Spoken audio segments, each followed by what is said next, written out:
U.S. Central Command this morning says the American blockade of Iranian ports in and around the Strait of Hormuz is now fully implemented, as President Trump indicates the U.S. is heading back to the negotiating table, telling the New York Post that a new round of ceasefire talks to end the war could begin by the end of the week.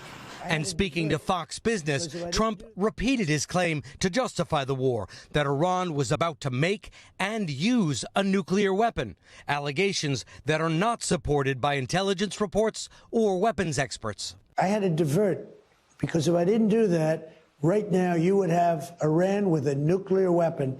And if they had a nuclear weapon, you would be calling everybody over there, sir.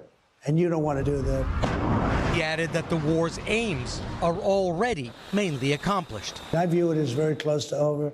You know what? If I pulled up stakes right now, it would take them 20 years to rebuild that country. And we're not finished.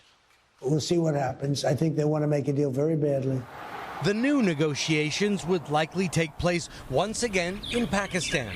Vice President Vance, who led the last round of unsuccessful talks, said Trump is proposing normalization with Iran in exchange for an end or perhaps a long-term suspension of the country's nuclear program. He said that if you're willing to act like a normal country, we are willing to treat you economically like a normal country. He doesn't want a small deal. Iran is responding positively. Iran's president saying Iran doesn't seek war or instability, but warned that any attempt by the enemy to impose its will on us or force us to surrender is doomed to failure.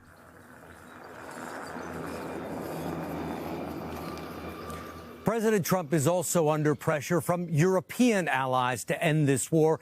The British Prime Minister said that his country will not take part in President Trump's partial closure of the Strait of Hormuz.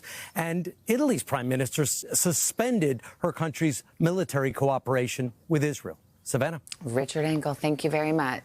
Hey, thanks for watching. And don't forget, you can catch the Today Show every morning on NBC or take Today when you're on the go. Just follow the Today podcast on Apple Podcasts, Spotify, or wherever you listen.